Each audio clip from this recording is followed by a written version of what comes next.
हर एक बात के पहलू निकाल लेता है, हर एक बात का पहलू निकाल लेता है।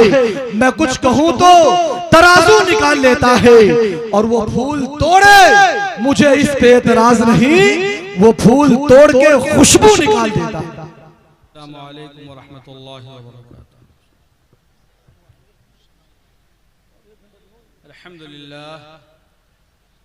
अल्हम्दुलिल्लाह नहमदुहु व नस्तईनुहु व नस्तगफिरुहु व नु'मिनु बिही व नतवक्कलु अलैहि व नऊज़ु बिल्लाहि मिन शुरूरि अनफुसिना व मिन सय्यिआति अअमालिना। मन यहदिहिल्लाहु फला मुज़िल्ल लहु व मन युज़लिलहु फला हादिय लहु। वनशहदु अन ला इलाहा इल्लल्लाह वनशहदु अन्न सय्यिदना व सनदना व हबीबना व मौलाना मुहम्मद अब्दुहु व रसूलुहु। अम्मा बअद फ़अऊज़ु बिल्लाहि मिनश शैतानिर रजीम। बिस्मिल्लाहिर रहमानिर रहीम। या निसाअन नबी लस्तुन्न कअहदिम मिनन निसा इन इत्तक़ैतुन्न फला तख़ज़अन बिलक़ौल फ़यत्मअल्लज़ी फ़ी क़ल्बिही मरज़ वक़ुल्न क़ौलन मअरूफ़ा। वक़ालल्लाहु तबारक व तआला अयज़न वलहुन्न मिस्लुल्लज़ी अलैहिन्न बिलमारूफ़। सदक़ल्लाहुल अज़ीम। वक़ाल अन्नबिय्यु सल्लल्लाहु अलैहि वसल्लम खैरुकुम खैरुकुम लिअहलिहि व अना खैरुकुम लिअहली। औ कमा क़ाल अलैहिस्सलातु वस्सलाम। आज के इस बावक़ार इजलास इस्लाह मुआशरा के सदर आली क़द्र काबिल एहतराम हज़रात उलमा व शायरान इस्लाम, बुज़ुर्गान मोहतरम, नौजवान साथियों और हमारी दीनी बहनों, मैं सबसे पहले मुबारकबाद पेश करना चाहता हूँ इस इल्मी और दीनी और रूहानी सरजमीन बकराह के नौजवानों को कि उन्होंने इस्लाह मुआशरे के लिए बावक़ार और अज़ीमुश्शान इजलास मुनक़िद फरमाया। नामवर उलमाए किराम को और काबिल ज़िक्र मद्दहान रसूल सल्लल्लाहु अलैहि वसल्लम को मदऊ किया। आपने आला इंतज़ाम किया। आइंदा ज़रूर ख्याल रहे कि इजलास ऐसे वक्त में शुरू हो कि उसका पूरा पूरा फ़ायदा मिल्लत को हासिल हो सके। कोई ज़रूरी नहीं है कि 10 बजे इजलास शुरू हो और फजर तक चले। फजर तक चलने वाला इजलास उसका हश्र क्या होता है आप देख सकते हैं। मैं इशा के बाद आया तो पाँव रखने की जगह नहीं थी सड़क पे, लेकिन फितरी तौर पर जब 12 बजे के बाद नींद का गलबा होगा तो मर्द व ख़वातीन वो अपने जगह जाने को तरजीह देंगे। आइंदा ख्याल रहे आप इस जलसे को अगर इस मौसम में मगरिब के बाद शुरू करते हैं और मगरिब की नमाज 5:20 पे ख़त्म हो जाती है सुन्नतों के साथ, अगर 5:30 में भी शुरू करते हैं, 6 बजे भी शुरू करते हैं, तो अगर आप 1 बजे ख़त्म करते हैं तो 6 घंटे हुए। 6 घंटों में हमारे उलमा भी और हमारे शोरा हजरात भी शरह बस्त के साथ बिल्कुल बशाशत के साथ अपनी बात रख सकेंगे और फायदा पूरे मजमे को होगा। माफी के साथ पहले हम सन 2000 से ही बल्कि 99 से तकरीर कर रहे हैं जलसों में। वो जमाना था कि दूसरी गांव से दूसरी बस्ती से आने वाली खवातीन और लोगों को लौटने का रास्ता नहीं था, तो इंतजामिया के पास एक मजबूरी होती थी कि अगर 2 बजे खत्म कर देंगे तो बड़ी बदनज़मी होगी और लोग बहुत चेमी गोइयां करते हैं। लेकिन अब सड़कें ऐसी हो गई हैं, 2 बजे रात में 1 बजे रात में ऑटो से गाड़ियां से लोग आते हैं और वो आराम से अपनी जगह को पहुंच सकते हैं। और जिनके लिए जाने की दुश्वारी होगी, चंद एक लोग तो अपने रिश्तेदारों में भी रह जाते हैं। उसकी वजह से जो हमारा लाखों के बजट का जलसा होता है उसके नज़्म व नस्क को हम दरहम बरहम नहीं कर सकते, हम फायदा पूरा उठाएं। ये माफी के साथ ये कोई तंज नहीं है, ये मेरा गांव है, ये मेरी जगह है। इमारत शरिया के दायरे कार में हमारा पूरा इलाका है और ख़ास तौर पर ये गांव, इससे हम लोगों को लगाव और भी ज़्यादा है कि यहाँ हज़रत मौलाना शफीक साहब रहमतुल्लाह अलैह का ये मस्कन है और वो इमारत शरिया के रुकन शूरा, रुकन आमिला, रुकन अरबाब हल्ल व अक़्द और जामिया रहमानी के बड़े मुवक्कर और साबिक उस्ताद। और सबसे बड़ी बात तो ये थी कि काजी मुजाहिद इस्लाम काजी उल क़ुज़ात हज़रत काजी मुजाहिद इस्लाम कासमी रहमतुल्लाह अलैह के साथी थे और दरसी साथी थे और बेतकल्लुफ़ साथी। उनके साहबजादे मौलाना इजहार सब तशरीफ रखते हैं और उनका पूरा और ये सारे अजीजान। तो उस बस्ती में हम लोग हैं। इस बस्ती में कोई नई रिवायत कायम होगी तो पूरे इलाके में उसका पैगाम जाएगा। ये आपका गांव ऐसा है कि मैं तो काजी मुजाहिद इस्लाम कासमी रहमतुल्लाह अलैह का अदना शागिर्द हूँ। काजी साहब यहाँ 8 दिन यहाँ और 8 दिन मौलाना शफीक साहब रहमतुल्लाह अलैह के ससुराल में क़याम होता था। आप सब जानते हैं, पुराने लोग सब जानते हैं। तो ये आबादी हमारी है, इसलिए हम अगर कोई मशवरा देना चाहें तो हमें काजी होने की हैसियत से भी पूरा हक हासिल है। इंशाअल्लाह हमारे अजीजान नौजवानान जिन्होंने बड़ी मेहनत से और बड़े खुशी से बड़ी बशाशत के साथ ये इजलास मुनक़िद किया है, ये मदरसे का जलसा नहीं है, ये गांव के नौजवानों का जलसा है, अवामी जलसा है। इंशाअल्लाह आइंदा जब हम हाजिर हों या हमें मालूम हो तो इसमें तब्दीली जरूर आएगी इंशाअल्लाह। ठीक है इंशाअल्लाह। मैं आज के इस इजलास में 2-3 बातें कहना चाहता हूं और मैं कोशिश करूंगा कि आप बेदार रहें तो मैं अपनी बात कह दूं। सबसे बड़ी बात तो यह है कि हम जिस दौर से गुजर रहे हैं ये दौर निहायत संगीन है, जहां ईमान और कुफ्र का मसला पैदा किया जा रहा है। एक जमाना था कि वो रूस के इलाके जिसमें से अभी रियासतें कटी हैं, उज़्बेकिस्तान है, कज़ाकिस्तान है, तुर्कमानिस्तान है, ताजिकिस्तान है, ताशकंद भी वही है, समरकंद भी वही है, तिरमिज़ भी वही है, बुखारा भी वही है। हमारी जितनी किताबें लिखी गई, बुखारी शरीफ और तिरमिज़ी शरीफ और हिदाया जैसी किताब, सारी किताब, इसको मावराउन नहर का इलाका कहते हैं उलमा। ऐसी जगह पर जब मुसलमानों में शरारत शुरू हुई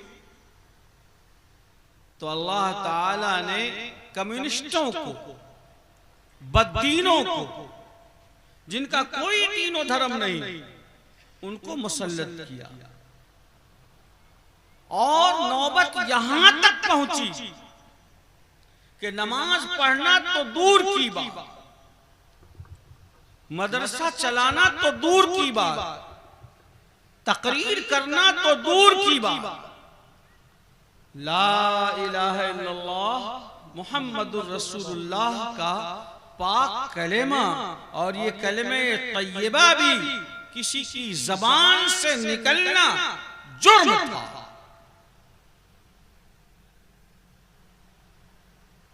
और वो मस्जिदें जहां बैठकर बुखारी शरीफ जैसी अजीमुश्शान हदीस की किताब, जिसके बारे में कहा गया असह्हुल कुतुबि बअद किताबिल्लाह अस्सहीहुल बुखारी, उस मस्जिद में हराम जानवर को बांधा गया। हश्र यहां तक पहुंचा। कभी कोई सोच सकता था कि जिस इलाके में बुखारी शरीफ लिखी गई हो, इमाम बुखारी जैसा आलिम हो, जहां इमाम तिरमिज़ी जैसा आलिम हो, वहां ऐसा हो सकता है क्या? हुआ। और लोगों ने सुरंगें खोद खोद कर, जमीन खोद कर, कब्रें बनाकर, कब्रिस्तान में जाकर छुप छुपा कर दीन को और ईमान को और कलेमे तय्यबा को बाकी रखा और जेरे जमीन होकर बच्चों को सिखाकर ईमान को जिंदा रखने की कोशिश की। सजा मुकम्मल हुई अल्लाह की तरफ से।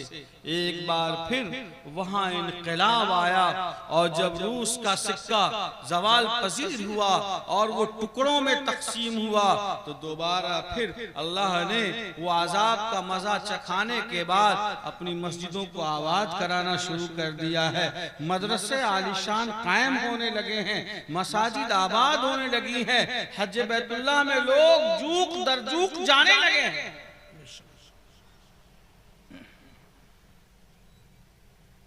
मुल्क हिंदुस्तान में ऐसे हालात पैदा किए जा रहे हैं कि यहां भी मबादा वो वक्त ना आ जाए कि नमाज पढ़ना जुर्म हो, कुरान करीम की तिलावत जुर्म हो, मदरसे चलाना जुर्म की लिस्ट में आ जाए। और ये सारी चीजें हो रही हैं। आज से 4 साल पहले, 10 साल पहले, जहां आप चाहें रेलवे स्टेशन पे किसी खंबे के पास रुमाल बिछाया और नमाज पढ़ने लगे, अटैची ऐसे रखी और नमाज पढ़ने लगे, प्लेटफॉर्म पे नमाज पढ़ने लगे। एयरपोर्ट पे हम लोगों ने खुद, बॉम्बे एयरपोर्ट पे, दिल्ली एयरपोर्ट पे जो इबादत खाना बना हुआ उसमें ताखीर है जाने की वजह से, तो वहीं पे पढ़ लिया नमाज। बहुत अच्छा। ट्रेन में अब आप ऐसे हालात पैदा किए गए कि आप नमाज नहीं पढ़ सकते, आप नहीं पढ़ सकते नमाज, दुश्वारियां हैं।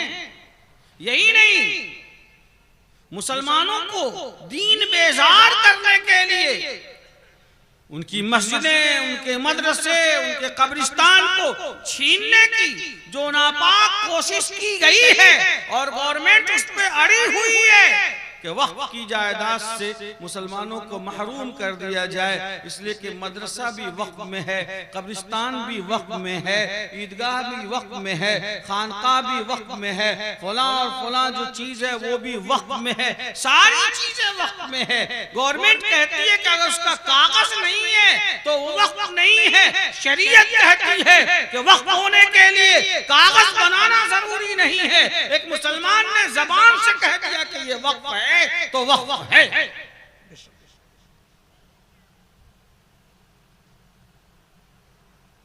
हुकूमत कहती है कि अगर कागज नहीं है, रजिस्टर्ड नहीं है तो वक्फ नहीं है। हम ये कहते हैं कि वक्फ बाय यूजर, जिसमें मुर्दे दफनाए जा रहे हैं, नमाज पढ़ी जा रही है, ये मस्जिद है, ये वक्फ है। ये यूज के एतबार से इस्तेमाल है, इस्तेमाल होते होते ये वक्फ है। मैं ये कहना चाह रहा हूं, अभी मुझे वक्फ पे तकरीर नहीं करनी, मैं सिर्फ ये बताना चाह रहा हूं अपने नौजवानों से, क्या मसला रूस का या बगदाद का या उंदुलुस का नहीं है, मसला अभी मुल्क हिंदुस्तान का है कि मुल्क हिंदुस्तान में ईमान और दीन की हिफाजत कैसे की जाए। इसके लिए मुसलमानों को मुत्तहिद भी होना होगा, मजबूत भी होना होगा और अल्लाह के घर की तरफ रुजू करना होगा। वो जो बदतमीजियां, वो जो शरारतें, वो जो बदमाशियां मुस्लिम मुआशरे में फैली हुई हैं, इस एतबार से कि वो उम्मत दावत है और वो गुलामाने मुस्तफा में से है, तब ऐसी सितम शरीफी और ऐसी ज्यादती जो अल्लाह को कबूल नहीं है और शरीयत को मंजूर नहीं है, वो ज्यादतियां ये हैं कि हमारा घरेलू निज़ाम, मुआशरती निज़ाम, समाजी निज़ाम इस्लामिक पैटर्न से हटकर मुशरिकाना और काफिराना और मुल्हिदाना तरीके पर है।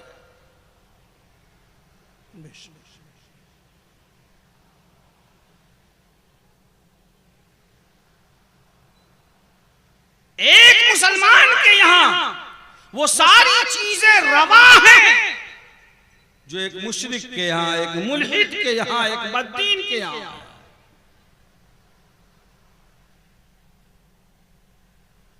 कहते हैं कि हम गुलाम मुस्तफा हैं,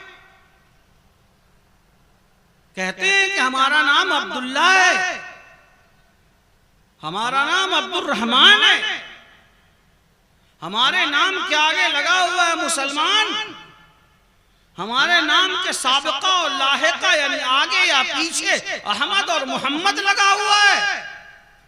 और फिर उस मुसलमान की शादी, उस मुसलमान की तकरीब उसी तर्ज पर हो, उसी पैटर्न पर हो जिस पैटर्न पर एक मुशरिक के यहाँ, एक काफिर के यहाँ, एक मुल्हिद के यहाँ हो रहा है। फिर इस मुसलमान में और उस मुशरिक में क्या फर्क रह गया? अब सोचना पड़ेगा कि ये अल्लाह के रसूल सल्लल्लाहु अलैहि वसल्लम का गुलाम है या अल्लाह के रसूल सल्लल्लाहु अलैहि वसल्लम का अदू और दुश्मन।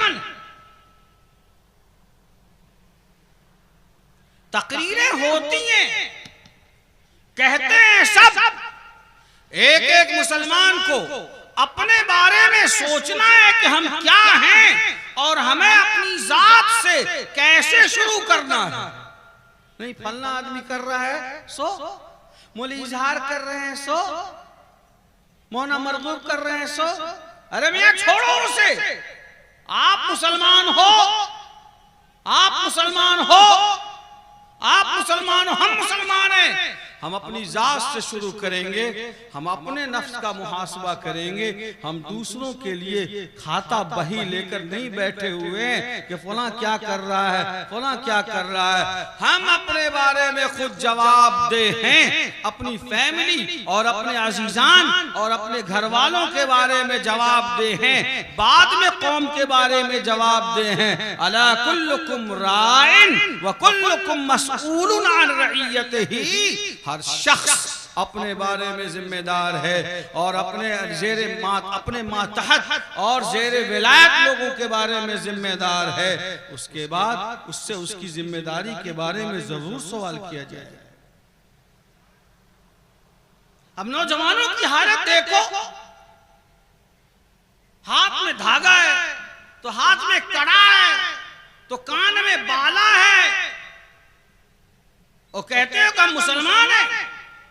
ये कड़ा और बाला पहनने से और कान में कुंडल लगाने से तुम न तो बाहुबली बन जाओगे, नहीं बड़े क्रिमिनल बन जाओगे, न दुनिया तुमसे डरेगी और न ही तुम सेकुलर बन जाओगे। अगर नौबत आ जाएगी तो पजामा खोल कर देखा जाएगा कि ये मुसलमान है। तुम डरामे करते रहो। मन तशब्बह बिकौमिन फहुव मिनहुम। जो किसी कौम की मुशाबहत इख्तियार करेगा, जो किसी कौम की तादाद में इजाफा करेगा, जो उस कौम की पब्लिसिटी का जरिया बनेगा, आका व मौला जनाब मोहम्मद रसूलुल्लाह सल्लल्लाहु अलैहि वसल्लम ने इरशाद फरमाया कि उसका शुमार उसी में से होगा। हमारे नौजवानों ने जलसा कराया, अल्लाह इनकी उम्र में बरकत अता फरमाए, अल्लाह इन सब के रोजी रोजगार में बरकत अता फरमाए, जहां भी रहें अल्लाह इनको अपने हिफ्ज़ो अमान में रखे। मैं गुजारिश करूंगा कि इस गांव का कोई भी नौजवान जो बकरा गांव से ताल्लुक रखता हो और कुर्बो जवार से ताल्लुक रखता हो, अगर वो पूर्णिया जाए तो लोग उसको समझे कि ये मुसलमान। अब कैसे उसको लोग समझेंगे मुसलमान है? ये आइडेंटिटी वो खुद तय करे अपने बारे में कि मुझे लोग कैसे समझेंगे कि ये मुसलमान।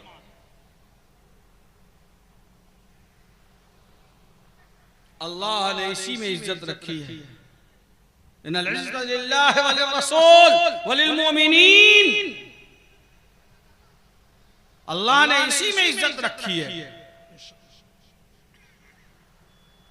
शादियों में अगर वाक़तन इस्लाह मुआशरा का जलसा है तो हमें अपनी इस्लाह करनी होगी, हमें यह आज़म करना होगा। क्या है हिम्मत यहां के नौजवानों में कि वो एक टीम बनाए? आपने जलसे के नाम पर 2-4 लाख रुपए गांव वालों से हर घर से जमा किया होगा, इंतजाम है, माइकिंग है, वगैरह वगैरह। अगर आप चाह लें, हमारे नौजवान चाह लें, तो आज की तारीख में बिला फर्क जात और बिरादरी और बिला फर्क और बिला इम्तियाज खानदान व मोहल्ला, वो इस गांव में एक मजबूत कमेटी बन सकती है और वो कमेटी पूरे इलाके की तकदीर बदल सकती है। अगर कुछ करना है तो ये करो जो मैं बता रहा हूं। ऐसे जलसे कर लिए, उलमा आए, काजी वसी साहब भी तशरीफ लाए, बड़ी जबरदस्त बात कही थी उन्होंने। ये कहा और मौलाना अब्दुल सालिम भी आए और दारुल देवबंद से भी फला आए, और क्या फायदा? कोई फायदा नहीं। अगर यहाँ के नौजवान जो जलसा कमेटी वाले हैं, कमोबेश उसमें 25-30 लड़के तो जरूर होंगे, ज्यादा होंगे। नौजवान तबका जो है वो सब जुड़ा हुआ है और सब यंगस्टर हैं माशाअल्लाह।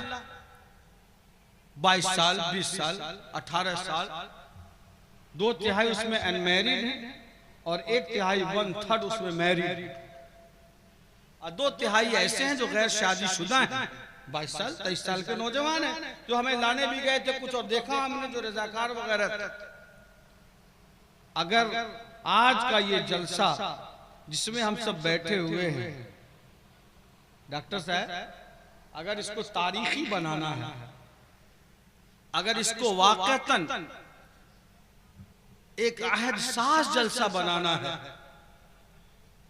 तो अल्लाह के दरबार में और मुसलमानों के इस मजमे में पूरी कमेटी के लोग, नौजवान जितने हैं, वो इस पैसेज में आ जाएं और वो ये आज़म करें कि अगर शादियों में डीजे बनाना, बैंड बाजे ले जाना, बारात ले जाना, मुतालबात करना, फरमाइश का खाना खाना, जहेज का मुतालबा करना, तिलक का मुतालबा करना हराम है, हराम है, हराम है, तो हम मुसलमान हैं, वादा करते हैं कि हम न खुद लेंगे और न ऐसी किसी शादी में शरीक होंगे इंशाअल्लाह। इंशाअल्लाह, इंशाअल्लाह। अगर ये इरादा है तो बेहतर है, और अगर सिर्फ तकरीरें करना और करवाना मकसद है तो एक जमाने से हम भी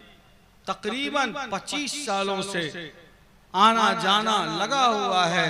अगर आप चाहें इनकलाब पैदा करना तो आप इनकलाब पैदा कर सकते हैं। इसलिए जहां तक मेरी आवाज पहुंच रही हो, जो जलसा कमेटी के नौजवान हैं वो स्टेज के इर्द गिर्द आ जाएं तो हम समझेंगे कि आपने अल्लाह के लिए जलसा मुनक्किद किया है।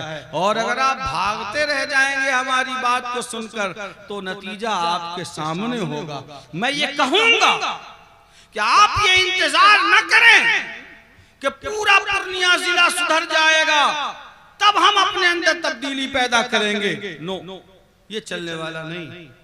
पूरा बिहार ठीक हो जाएगा तब हम भी ठीक होंगे, नहीं, ये बात भी चलने वाली नहीं है। आप आज़म कीजिए खुद अपनी जात से, खुद अपनी जात से इनकलाब बर्पा कीजिए। तो किसी इनकलाब की आमद का इंतजार न कर, जो हो सके तो खुद ही इनकलाब पैदा कर, अपनी जात से इनकलाब पैदा करो। और अगर बुकरा के नौजवान ये तय कर लें और अभी कर लें तो मैं अल्लाह की जात से यकीनन ये बात कह सकता हूं कि ये तहरीक कामयाब होगी और 100% कामयाब होगी इंशाअल्लाह। जवानों, ये सदाएं आ रही हैं, आबशारों से चट्टाने चूर हो जाएं, जो अज़्म सफर पैदा। आप इरादा कीजिए, अज़्म कीजिए, तौफीक अल्लाह के हाथ में है। जब बंदा इरादा करता है तो अल्लाह की तरफ से तौफीक मिलती है। अगर आप 25 आदमी इस गांव के नौजवान, 30 नौजवान चाह लें तो पूरे गांव को सीधे रास्ते पर और इस मामले में सिराते मुस्तकीम पर झुका के रख देंगे इंशाअल्लाह। आप साफ ऐलान होगा, आम ऐलान होगा, जो आदमी बारात ले जाएगा हम शरीक नहीं होंगे।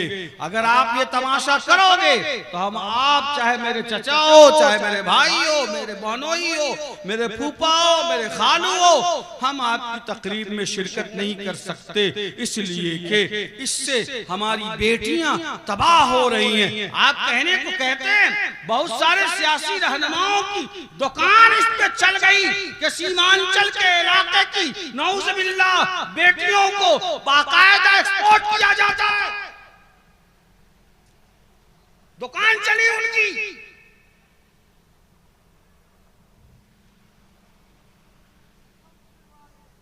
मुसलमान जहां 60%, 72%, 65%, 52% हो, एवं के 75% हो, और वहां बेटियां जहेज की वजह से घर से भागे,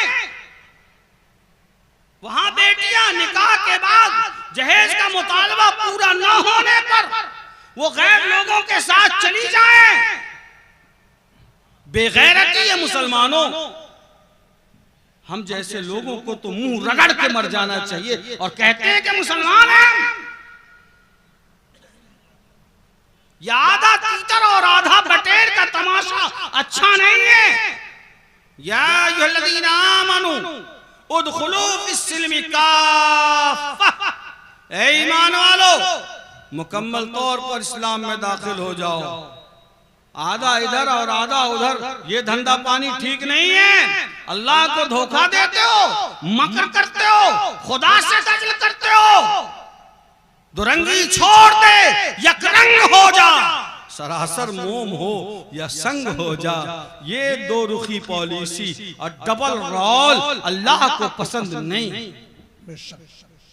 इसलिए यहां के नौजवानों को, उलमा को, अइम्मा को, जिम्मेदारान को ये तय करना होगा कि जो मुसलमानों की बड़ी आबादी है बुकराहा और इस्लामपुर, ये पूरा खित्ता, यहाँ से 10 किलोमीटर दाएं बाएं ये इस बस्ती को फॉलो करने वाली छोटी छोटी आबादियां हैं। अगर यहाँ से कोई लाए अमल बनाते हैं और कोई तदबीर करते हैं तो इंशाअल्लाह उसका अच्छा असर पड़ेगा। इसलिए नौजवानों से मैं कहूँगा कि अगर वाक़तन कौम मिल्लत का दर्द है, अगर दिल में वाक़तन दर्द है, अगर अपनी बेटियों और बहनों से प्यार है, अगर चाहते हो कि किसी मोमिन घराने की बेटी किसी मुशरिक के हाथों में हाथ न डाले और वो हरामकारी के रास्ते पर न चले, तो खुदा के वास्ते हम सबों को ये आज़म करना होगा कि आका व मौला जनाब मोहम्मद सल्लल्लाहु अलैहि वसल्लम ने इरशाद फरमाया था कि सुनो, जिसके पास 2 बेटियां हों, 3 बेटियां हों और वो बच्चियों की अच्छी तरबियत करे और उनकी तालीम का इंतजाम करे, आका सल्लल्लाहु अलैहि वसल्लम ने इरशाद फरमाया, जाअहु व अना यौमल क़ियामत हाकज़ा, कि जो बेटी का बाप होगा वो क़यामत में मेरे साथ होगा, यानी कि उसका मकाम और रुतबा मेरे मकाम और रुतबे के पास पास होगा। और आप सल्लल्लाहु अलैहि वसल्लम ने वज़म्म बैन असाबिहा, और आपने अपनी दोनों उंगलियों के दरमियान यूं मल मिलाकर फरमाया कि जैसे ये दोनों उंगलियां आपस में मिली हुई हैं, बेटी का बाप मेरे साथ जन्नत में जाएगा। यानी कि बेटी का पैदा होना बाइसे रहमत है, ये कुरान कहता है, ये आका फरमाते हैं। कुरान ने कहा कि जिसके घर में बेटी पैदा हो और बेटा पैदा हो, अल्लाह ताला ने बेटी पर बेटे को मुकद्दम किया। और तफसीर कुतुब में फरमाया गया, मियुमनिल मरअति तबकीरुहा बिल उन्सा क़ब्ल ज़ुकूर यहबु लिमन यशाउ इनासा व यहबु लिमन यशाउ ज़ुकूर। अल्लाह ने फरमाया कि जिसको अल्लाह चाहता है बेटी देता है। पहले बेटी का जिक्र किया, बाद में अल्लाह ने बेटे का जिक्र किया। और मुफस्सिरीन ने फरमाया, मियुमनिल मरअति तबकीरुहा बिल उन्सा क़ब्ल ज़ुकूर, वो औरत काबिल मुबारकबाद है, खुशकिस्मत है जिसके कोख से पहले बेटी पैदा हो, बाद में बेटा पैदा हो। कुरान ये कहता है, हुजूर फरमाते हैं कि बेटी का बाप जन्नत में जाएगा। सीरत रसूल बताती है कि हुजूर का खानदान बेटों से नहीं बेटी से चला। हमारा समाज और मुआशरा ये कहता है कि नहीं साहब, बेटी का पैदा होना बाइसे रहमत नहीं है, बाइसे ज़हमत है। और ईमानदारी से मैं पूछूं, ये जो मजमा बैठा हुआ है इसमें चाहे वो अमीर हो चाहे गरीब हो, चाहे एक आम मुसलमान हो चाहे आप जैसा मुसलमान हो चाहे इनके जैसा मुसलमान हो, दिल से पूछिए, अगर किसी के पास 2 बेटियां हैं तो वो तीसरी बेटी नहीं चाहता। दिल से पूछो, 3 है तो चौथी नहीं चाहता, 4 है तो 5वीं नहीं चाहता। क्यों नहीं चाहता? क्या उसके पास खिलाने पिलाने का मसला है? कहां से खिलाएगा? नहीं। क्या उसको बेटी से नफरत है, घिन है? नहीं। वो ये समझता है कि बेटे से ज्यादा खिदमत बेटियां करती हैं। वो ये समझता है कि जब बेटे अपना हथियार डाल देते हैं तो बेटियां अपना दामन लेकर और अपनी झोली लेकर बाप की खिदमत में पहुंच जाती है, माँ की खिदमत में पहुंच जाती है, चाहे उन बेटियों की हालत जैसी भी हो। वो समझता है। फिर चाहते क्यों नहीं हो कि मजीद बेटियां हो? वो इसलिए नहीं चाहते हैं कि बेटियों से मोहब्बत तो बहुत है, लेकिन बेटियों को रुखसत करने का सामान नहीं है। बेटियों को रुखसत करने का सामान नहीं है। समाज ने जो पोजीशन बना दी है और समाज ने जो माहौल क्रिएट किया है, इस सिचुएशन में हम अपनी बेटी को रुखसत कैसे करें? एक गरीब से गरीब आदमी भी है, अगर उसके घर में बेटी है तो उस बेटी की शादी के लिए कम से कम कितना खर्च होगा? है लड़के, कितना खर्च होगा? कम से कम छोटा गरीब आदमी है 10 लाख, 5 लाख, 7 लाख, इससे कम नहीं है, ये कम से कम है।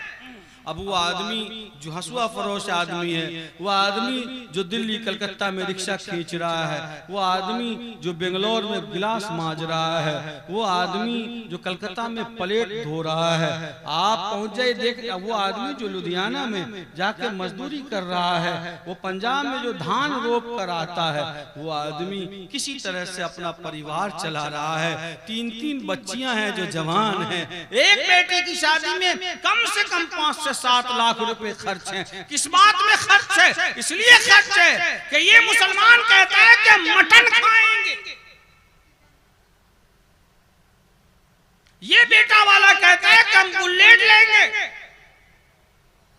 हम दीवान पलंग और फर्नीचर लेंगे और फरमाइश में 1.5 से 2 लाख रुपए लेंगे। अब जो आदमी दिल्ली, पंजाब, कलकत्ता कमा कर अपने बच्चों की परवरिश करता है, 40 साल गुजर गए तो छत न बन सकी, टीन पर काम चला रहे हैं। टीन है ऊपर, फूस है, छत नहीं ढाल सके। वो आदमी एक बेटी में 7 लाख, 8 लाख, 6 लाख और दूसरी बेटी में फिर वही 7 लाख और 10 लाख और तीसरी में फिर वही। वो मुसलमान क्या करेगा? या तो सुसाइड करेगा, और सुसाइड करना हराम है, वो हराम मौत क्यों मरेगा? तो बच्चियां उसकी सिसक रही हैं। एक बाप, एक मां, वो राख खाकर, भीख मांगकर जिंदगी बसर कर सकते हैं, लेकिन अपनी जवान बेटी की सिसकियों को बर्दाश्त नहीं कर सकते कि उसकी जवान बेटी जो 22 साल और 25 साल और 28 साल की हो गई है और इंतजामात न होने की वजह से वो रुखसत नहीं हो रही है। ऊपर से जालिम समाज और ऊपर से मुआशरे की बेराह रवी ने मजबूर कर दिया है। तो वो बच्ची घर से निकल गई। बताओ, इसमें कसूर बच्ची का है, बच्ची के बाप का है, या इस समाज का है? आप बैठिए, आप बैठिए, ठीक ठीक रख दीजिए, ठीक ठीक। वो क्या करेगा? सुसाइड करेगा या बच्ची उसकी घर से निकलेगी? क्या करेगी?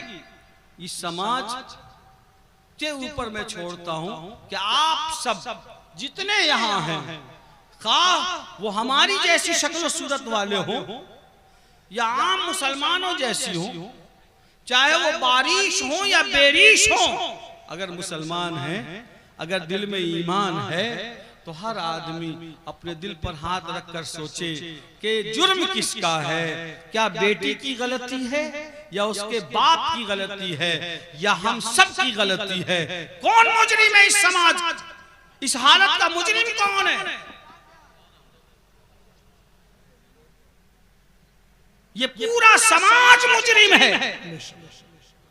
शायद हम अपनी जबान के टेस्ट को अगर रोक दें और बेटी वालों के यहाँ हराम खाने की फरमाइश न करें और खाने के आइटम और मटन और चिकन और फलां की फरमाइश न करें, तो हमारे एक वक्त के न खाने की वजह से हमारे एक भाई की गरीब बच्ची का गुजारा हो जाएगा। कभी हमने सोचा?